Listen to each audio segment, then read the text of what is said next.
नमस्कार, news and competition कर channel में आपका स्वागत है। देखते हैं उत्तराखंड के 13 जिलों की महत्वपूर्ण खबरें।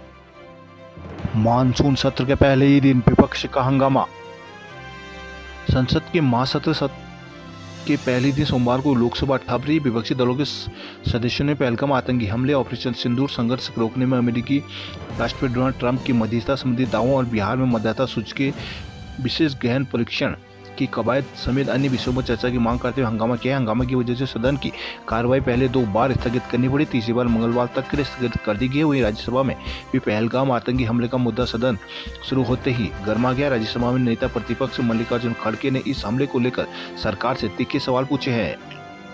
पिथौरागढ़ में कर्मियों की चुनाव ड्यूटी की सूची हुई लीक। त्रिस्तरीय पंचायत चुनाव के पहले चरण के मतदान से पहले पिथौरागढ़ जिले में बड़ी चूक हुई है। सोमवार को यहां कर्मचारियों की चुनाव ड्यूटी का पूरा चार्ट लीक हो गया। यह सूची मतदाताओं से लेकर प्रत्याशियों के मोबाइल तक पहुंच गई। सूची लीक होने के पीछे किसी कर्मचारी ही हाथ होने की आशंका है। जिले के 4 विकासखंडों में दूसरे चरण के लिए मतदान होने में अभी 8 दिन शेष है, लेकिन जिस बूथ पर कौन सा कर्मचारी ड्यूटी पर तैनात रहेगा यह बात सार्वजनिक हो गई। कर्मचारी की सूची लीक होने से सभी को पता चल गया कि इससे चुनाव की गोपनीयता भी भंग हो गई। बताया जा रहा है कि जनपद में पहली बार ऐसी घटना हुई जब मतदान से पहले चुनाव ड्यूटी करने वाले कर्मचारी की सूची लीक हुई। इस प्रकरण के बाद तीसरा रेंडमाइजेशन दोबारा करने की बात कही जा रही है। उधर जिलाधिकारी और निर्वाचन अधिकारी विनोद गोस्वामी ने बताया कि मामले की जांच की जाएगी। इसके स्तर से चूक हुई है, जांच कर कार्रवाई होगी। आईआईटी रुड़की ने 5 छात्रों को किया निष्कासित। रुड़की में करीब 3 माह पहले आईआईटी के एमटेक छात्र पर किए गए जानलेवा हमले के मामले में संस्थान ने 5 छात्रों को निष्कासित कर दिया है। इन छात्रों को आईआईटी से डिग्री नहीं मिलेगी। आईआईटी में एमटेक के छात्र किसान कुमार केसरी निवासी गोविंद भवन आईआईटी ने मार्च में सिविल लाइन को कोतवाली में मुकदमा दर्ज करवाया था, जिसमें उसने पुलिस को बताया कि वह एमटेक 5वें सेमेस्टर का छात्र है। 23 मार्च को रात करीब 10 बजे सीनियर अनुज पोपली आईआईएम अहमदाबाद से मिलने होटल लिवाइन गया था। रात करीब 11 बजे वापसी के समय रिसेप्शन के पास घात लगाए बैठे छात्र वैभव सिंह, विपिन कुमार, उत्कर्ष, गौतम, अनमोल राज, नितिन प्रकाश सिंह ने सर पर पीछे से कांच की बोतल 3 बड़ी बोतलों से जान से मारने की नीयत से हमला कर दिया, जिसके बाद आरोपी फरार हो गए। प्रबंधन की जांच में सभी छात्र अनुशासनात्मक कार्रवाई में लिप्त पाए गए, जिसके बाद उनको तत्काल प्रभाव से निष्कासित कर दिया गया। आईआईटी के प्रोफेसर ने इसकी पुष्टि की है। आईआईटी की वरिष्ठ पीआरओ मोनिका श्रीवास्तव ने टिप्पणी में से इनकार किया। कहा कि संबंधित विभाग के डीन से बातचीत के बाद ही कुछ कहा जा सकता है।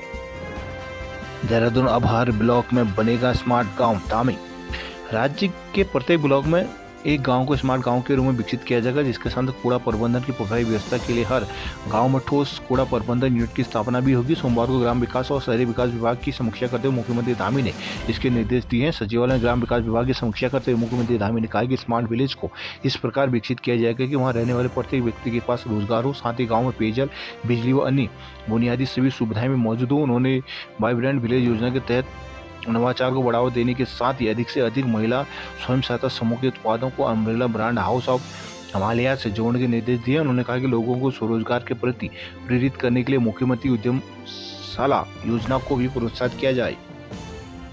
देहरादून में भ्रष्टाचार के मामले में एक और जेई बर्खास्त और दूसरे हुए निलंबित। भ्रष्टाचार के खिलाफ कार्रवाई करते उत्तराखंड शासन ने जिला पंचायत पौड़ी में कनिष्ठ अभियंता जेई के पद पर तैनात आलोक रावत को बर्खास्त कर दिया है, जबकि सुदर्शन सिंह रावत का निलंबित किया गया है। इस संबंध में सचिव पंचायती राज विभाग चंद्रेश कुमार की ओर से आदेश जारी किए गए हैं। निलंबित किए गए दोनों कनिष्ठ अभियंताओं पर आरोप है कि जिला पंचायत की ओर से मेमस बुटोला एंटरप्राइज नामक फर्म को 1,47,94,346 रुपये का भुगतान किया गया, जबकि इस फर्म में दोनों कनिष्ठ अभियंताओं की पत्नियों की 25% की हिस्सेदारी है। यह सूचना इनकी ओर से जिला पंचायत को नहीं दी गई। उन्होंने अपने पद का दुरुपयोग करते हुए सीधे तौर पर फर्म को लाभ पहुंचाया। जांच में यह भी बात सामने आई कि जेई आलोक रावत को एक भाई अभिलेख रावत ठेकेदार भी है, जिसके अलावा उनके ऊपर यह भी आरोप के पद का दुरुपयोग करते हुए जिला पंचायत पौड़ी के निर्माण संबंधी कार्यों में आपूर्ति एवं सेवाओं की निविदाओं में फेर और नियमों का उल्लंघन किया गया है, जिसके अलावा अन्य अनियमितता भी प्रकाश में आई है। देहरादून रेफरल केस में अब सीएमएस के काउंटर साइन होंगे जरूरी। राज्य के सरकारी अस्पतालों में इलाज के लिए आए मरीजों को अब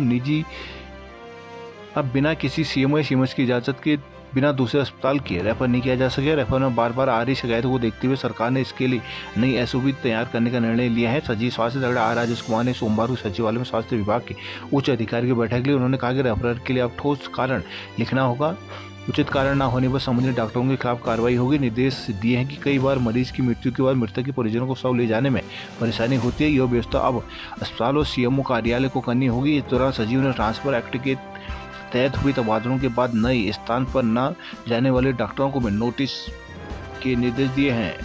धारचूला भूस्खलन से बंद सड़क ने रोकी मीनाक्षी लेखी की राह। बारिश से सड़कों पर गिरी आफत, लोग हुए परेशान। काली नदी के तेज बहाव में बहा युवक हुआ लापता।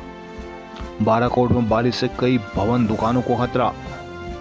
टनकपुर में ग्रामीणों ने स्मार्ट मीटर का किया विरोध। अल्मोड़ा में 8 तो बागेश्वर में 7 सड़कें हुई बंद। रविवार रात और सोमवार सुबह हुई झमाझम बारिश से हल्द्वानी एनएच पर क्वारप के बाद सोमवार को भी मलबा गिरने पर सिलसिला जारी हुआ है। वहीं ताकुला मार्ग पर बारिश से पेड़ गिरकर रास्ता बंद हो गया। सोमवार को दमकल कर्मियों ने पेड़ को काटकर सड़क को खोला है। वहीं 15 घंटे कपकोट, बुल, गरुड़ और कांडा में बिजली बाधित रही। वहीं एक मकान आंगन भी क्षतिग्रस्त हो गया। बगवाली पोखर मल्ली मरीज सड़क हुई बदहाल, सुरक्षा दीवार भी ढही। बगवाली पोखर मल्ली मिरई सड़क की बदहाली के कारण पहले से लोगों को दिक्कतों में जूझना पड़ रहा है। वहीं मोटर मार्ग में सुरक्षा को 2-7 पुल के पास बनाई गई सुरक्षा दीवार मरम्मत के सिर्फ 4 दिन बाद ही ढह जाने से लोगों में आक्रोश भड़क गया है। लोगों ने घटिया निर्माण सामग्री का प्रयोग बताया है। आरोप लगाया है कि बगवाली मिरई सड़क के निर्माण कार्य की लापरवाही का खामियाजा पहले से ही ग्रामीण भुगत रहे हैं। 5 सालों में यह जर्जर अवस्था में पहुंच चुका। सड़क पर जगह जगह गड्ढे बने हुए, जिसके समाधान के बजाय सिर्फ मिट्टी से भरकर इतनी कर दी गई। सुरक्षा के लिए 2-7 पुल के समीप नदी की ओर दीवार बनाई गई थी। ये दीवार काफी क्षतिग्रस्त होने पर एनपीसीसी वीकेसैंड की ओर से इसकी मरम्मत फिर से चिनाई की गई थी, लेकिन ये दीवार 4 दिन भी नहीं टिक पाई। लोगों ने कंपनी पर खराब गुणवत्ता के उपयोग का आरोप लगाते हुए उनका कहना है कि घटिया निर्माण सामग्री इस्तेमाल के कारण ये दीवार सिर्फ 4 दिन में ही ढह गई है। रुद्रपुर में 2 घंटे से ज्यादा बिजली रही, कुल लोग हुए परेशान। नैनीताल हाईकोर्ट द्रोण सागर में कब्जों पर ठोस कार्रवाई का निर्देश। रुद्रप्रयाग केदारनाथ में भोले के जलाभिषेक को उमड़े श्रद्धालु। सावन मास के सोमवार को जनपद के सभी शिव मंदिरों में भक्तों की भीड़ रही। बम बम भोले के जयकारों के साथ भक्त जलाभिषेक को पहुंचे। केदारनाथ धाम में बड़ी संख्या में कांवड़ी पहुंचे तो स्थानीय भक्तों ने बाबा केदार का जलाभिषेक किया। वह कोटेश्वर महादेव समेत सभी शिवालय में जलाभिषेक के लिए भक्तों की लंबी लाइनें दिखेगी। सावन मास की संक्रांति से सावन का महीना शुरू हो गया था। सावन मास के सोमवार को लेकर भक्तों में खासा उत्साह देखा गया। जिला मुख्यालय स्थित कोटेश्वर और रुद्रनाथ मंदिर में सुबह 5 बजे से भक्त उमड़ने शुरू हो गए थे। अलकनंदा मंदाकिनी के संगम स्थल एवं कोटेश्वर में अलकनंदा तट पर भक्तों ने स्नान के साथ ही बाबा भोले का जलाभिषेक किया। इस दौरान बम बम भोले के जयकारों ने शिवालय गूंज उठे। उत्तरकाशी गंगोत्री हाईवे पर कांवड़ी का ट्रक पलटा, 5 हुए घायल। देहरादून शिक्षा विभाग ने पंचायत चुनाव के बीच रख दी मासिक परीक्षाएं। देहरादून महिला कांग्रेस का राजभवन कोच पुलिस ने रोका, 11 लिए हिरासत में। उत्तराखंड में बढ़ते महिला अपराधों के मामलों में सरकार पर निष्क्रियता का आरोप लगाते हुए महिला कांग्रेस कार्यकर्ताओं ने सोमवार को राजभवन कूच किया है। इस दौरान प्रदर्शनकारी महिलाओं को पुलिस ने हाथीबढ़ कला में बैरिकेडिंग लगाकर रोक दिया। कार्यकर्ता वहीं धरने पर बैठ गए, सरकार के खिलाफ नारेबाजी करने लगे। सिटी मजिस्ट्रेट ज्ञापन देने पहुंचे तो महिलाओं ने उन्हें ज्ञापन सौंपने से इनकार कर दिया। सोमवार दोपहर बार पुलिस प्रदेश अध्यक्ष ज्योति रोटिका समेत करीब 11 महिलाओं को हिरासत में लेकर पुलिस लाइन ले जाएगी, जहां देर शाम उन्हें छोड़ देगा। इस दौरान महिलाओं को पुलिस से तीखी नोकझोंक भी हुई। धरने को संबोधित करते हुए प्रदेश अध्यक्ष ज्योति रोटिका ने कहा कि विगत 3 वर्षों के अंतराल में उत्तराखंड राज्य महिला अपराध में शीर्ष पर पहुंच गया है। राज्य में हत्या, मासूमों से बलात्कार और महिलाओं से संबंधित जंगली अपराधों की घटनाओं में भारी वृद्धि हुई है। हरिद्वार में डाक कांवड़ियों के कारण हाईवे पर लगा जाम।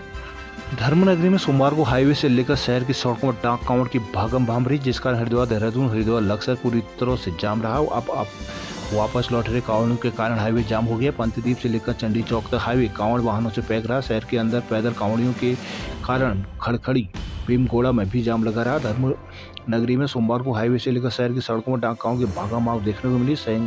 द्वार से लेकर उत्तरी हरिद्वार पूरी तरह एक और हाईवे का पैक रहा। कनकल कृष्णानगर मार्ग पर भी डाक कांवड़ियों के वाहनों से जाम लगा रहा है, क्योंकि बैरागी कैंप की मार्किंग से वाहनों को हाईवे पर कनकल से निकाला जा रहा था। सोमवार को अधिकतर डाक कांवड़ और बाइक सवार कांवड़ी गंगा जल लेकर अपने राज्य को निकले, लेकिन हाईवे पर बड़ी डाक कांवड़ और बाइक सवार कांवड़ियों की अधिक संख्या के चलते जाम लगा रहा। जबकि हरिद्वार दिल्ली हाईवे पर वाहनों का दबाव अधिक था, लेकिन जाम नहीं था। इस हाईवे पर कांवड़ियों ही चल रहे थे। दूसरी ओर हरिद्वार लक्सर हाईवे पूरी तरह पैक रहा। इस मार्ग में डाक कांवड़ियों के वाहनों को बैरागी कैंप में भेजा जा रहा, जिस कारण जाम लग रहा था।